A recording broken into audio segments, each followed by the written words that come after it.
নমস্কার, সময় কলকাতায় আপনাদের সকলকে স্বাগত। সময় নিউজ নিয়ে আপনাদের সঙ্গে রয়েছি আমি অভিজিৎ। আসছি বিস্তারিত খবরে। ঝাড়খণ্ডের বোকারোতে একটি অনুষ্ঠান বাড়ির আড়ালে চলছিল বেআইনি আগ্নেয়াস্ত্র তৈরির কারখানা। গোপন সূত্রে খবর পেয়ে যৌথ অভিযান চালায় কলকাতা পুলিশের স্পেশাল টাস্ক ফোর্স এবং ঝাড়খণ্ড এটিএস।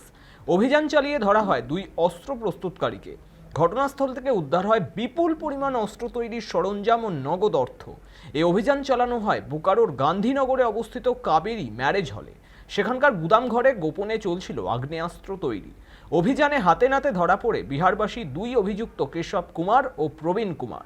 পুলিশ সূত্রে জানা গেছে, ওই গুদাম ঘর থেকে উদ্ধার হয়েছে 6টি আধা তৈরি পিস্তল, 9টি বন্দুকের খোল, 13টি ব্যারেল প্লেট, 3টি স্ক্র্যাপ প্লেট, একটি লেম মেশিন, ড্রিল মেশিন এবং grinding polishing machine, drill bit, grooving machine, scale, zeroing machine সহ একাধিক অস্ত্র নির্মাণের যন্ত্রপাতি। সঙ্গে মিলেছে 1 লক্ষ টাকা নগদ। জিজ্ঞাসাবাদ করে পুলিশ জানতে চাইছে, এই অস্ত্র কারখানার পেছনে আর কারা জড়িত রয়েছে। পুলিশের অনুমান, এই চক্রের শিকড় আরও বিস্তৃত এবং এর সঙ্গে বড়সড় পাচার চক্র জড়িত থাকতে পারে।